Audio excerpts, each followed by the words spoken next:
La vidéo qui suit vous présente la maternité de la Croix-Rousse en photo et vous apporte des informations pratiques. Pour une arrivée en voiture, il faut prendre un ticket longue durée pour le parking. Un forfait est prévu pour le jour de l'accouchement, cela est à voir après la naissance avec les agents de stationnement. Vous avez la possibilité de vous garer sur le parking haut qui est un dépose-minute.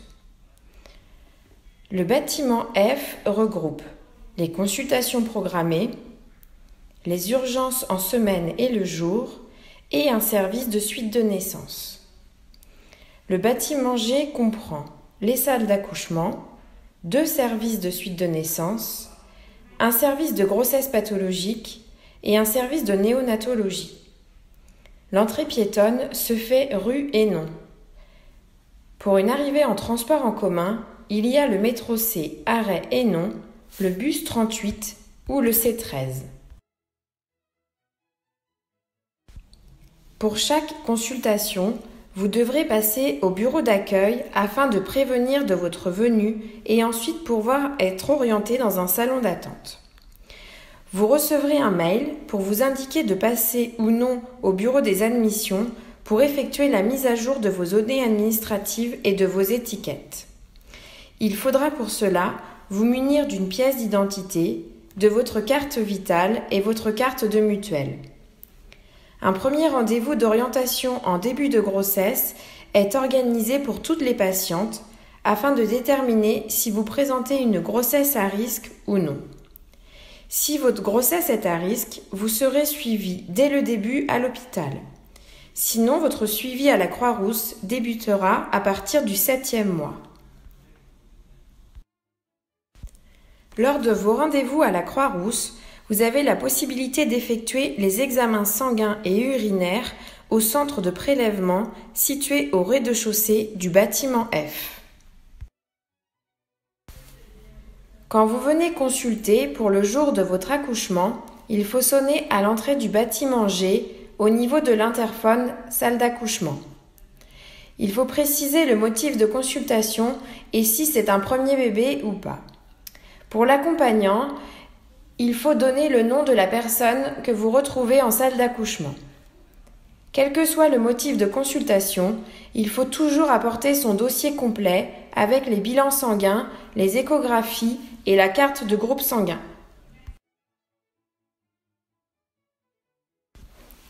Le service de grossesse pathologique est un service destiné aux hospitalisations pendant la grossesse, aux consultations des termes dépassés le week-end et les jours fériés.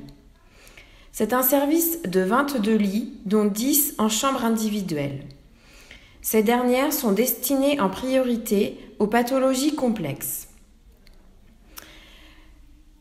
On hospitalise également en expectative les patientes qui ont une rupture spontanée des membranes et pas de mise en travail ou pour une surveillance avant un déclenchement. L'équipe de ce service est constituée de sages-femmes, médecins, internes, aides-soignantes et auxiliaires de puériculture. Au 3e étage, il y a un 2e interphone. Il faut redire le motif de consultation car ce n'est pas forcément la même personne qui avait répondu à l'interphone précédent. On vous demandera ensuite de vous installer en salle d'attente sur la droite, en attendant qu'une sage-femme vienne vous chercher. Un seul accompagnant est accepté en salle d'accouchement. Il n'y a pas d'échange possible entre les accompagnants. Un premier examen clinique général et obstétrical est réalisé en salle d'admission. Selon votre motif de consultation, vous serez ensuite installé en salle de pré-travail ou en salle d'accouchement si le travail a débuté. Il ne faut prendre en salle d'accouchement et en salle de pré-travail que le strict nécessaire pour la maman. Le reste doit être déposé dans le vestiaire. Les éléments à garder avec vous sont de l'eau, éventuellement un encas pour vous ou l'accompagnant, des livres, magazines ou de la musique avec des écouteurs et des vêtements pour être à l'aise. Nous fournissons le ballon, le coussin d'allaitement et les serviettes pour la douche. Le bébé n'est pas habillé en salle d'accouchement. Il sera habillé à l'arrivée dans la chambre. La première tenue peut donc rester dans la valise. On vous demande actuellement de porter un masque. La surblouse est nécessaire pour les accompagnants en salle de surveillance post-interventionnelle. Pour le casier dans les vestiaires, il est impératif de retenir ou noter le numéro du vestiaire et le code composé. En salle de pré-travail, un monitoring est posé, soit parce que c'est le tout début du travail, soit pour une rupture spontanée des membranes, des pertes de sang ou une diminution des mouvements du bébé. Vous avez la possibilité de prendre une douche, aller aux toilettes, de vous installer sur le ballon. Le pôle physiologique est une salle de pré-travail avec douche et toilettes. Vous avez la possibilité en plus d'utiliser les lianes pour effectuer des mouvements d'étirement pendant les contractions. Il y a un monitoring avec des capteurs sans fil pour favoriser la déambulation. Il n'y a qu'une seule salle physiologique, mais un accouchement physiologique peut être fait dans toutes les salles d'accouchement. L'installation en salle d'accouchement se fait en début de travail pour la pose de péridurale ou non, ou pour le déclenchement par ocytocine. Le monitoring est installé en continu lorsqu'il y a une péridurale et pour le déclenchement. La surveillance est réalisée par toute l'équipe de sages-femmes et de médecins de la salle d'accouchement. Une perfusion est obligatoirement mise en place pour un accouchement. Un coussin d'allaitement est disponible pour les différents positionnements en cours de travail ainsi que les différentes positions de la table d'accouchement. Si l'accouchement se déroule de manière physiologique, une sage-femme et une auxiliaire de puériculture sont présentes avec vous. Il y a toujours un obstétricien, un pédiatre et un anesthésiste sur place. Les premiers soins du bébé sont réalisés dans la salle d'accouchement. La pesée, l'aspiration obligatoire, le premier examen par la sage-femme et l'emmaillotage. Ensuite, le nouveau-né est installé en peau à peau avec la maman si elle le souhaite. Après l'accouchement, il y a 2 heures minimum de surveillance.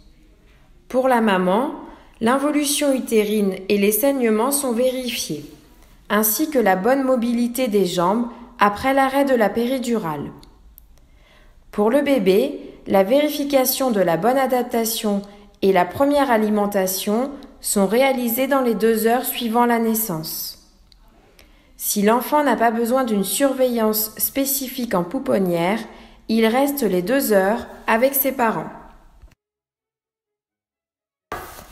La césarienne peut être réalisée à tout moment pendant le travail tant que le bébé n'est pas encore engagé dans le bassin. Cela peut également être une césarienne programmée. Le bloc opératoire est sur le même plateau que la salle d'accouchement.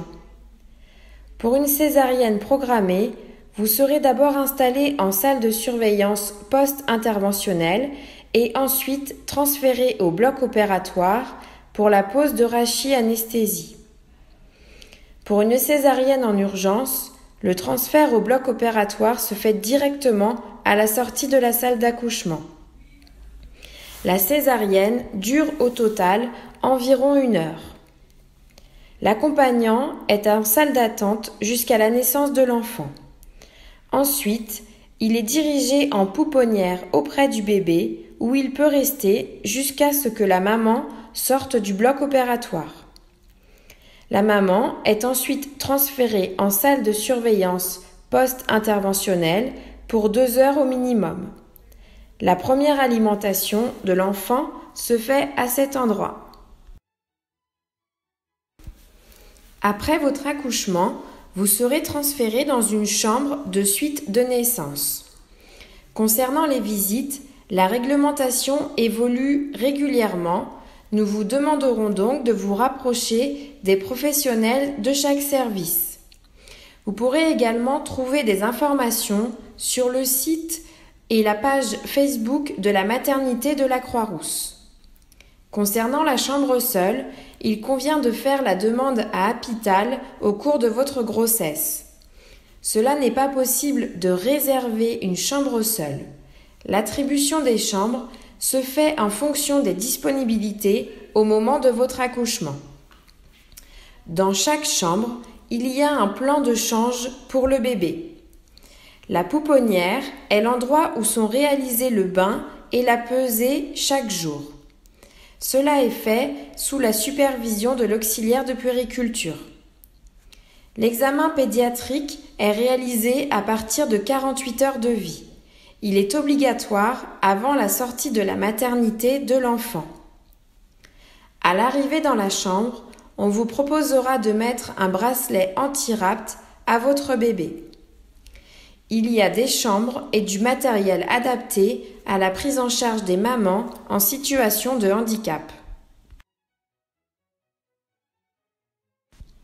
L'unité kangourou est une unité mère-enfant pour les nouveau-nés qui nécessitent une surveillance plus rapprochée qu'en maternité, mais moins intense qu'en néonatologie. C'est un service de 6 lits, actuellement diminué à 4 lits. Les réunions d'information en suite de naissance sont réalisées par une sage-femme dans votre service d'hospitalisation. Elles concernent l'allaitement maternel et le retour à la maison. Le service de suite de naissance physiologique, également appelé la maternité C, se situe au 2e étage du bâtiment F. C'est une unité qui accueille les patientes qui ont accouché simplement et dont les enfants se sont bien adaptés. Elle est constituée de chambres seules uniquement. Chaque jour, le bain et la pesée sont effectués en pouponnière sous la supervision de l'auxiliaire de puériculture. Le petit déjeuner est en libre service de 7h à 10h dans une salle commune, ce qui vous permet d'échanger avec les autres mamans.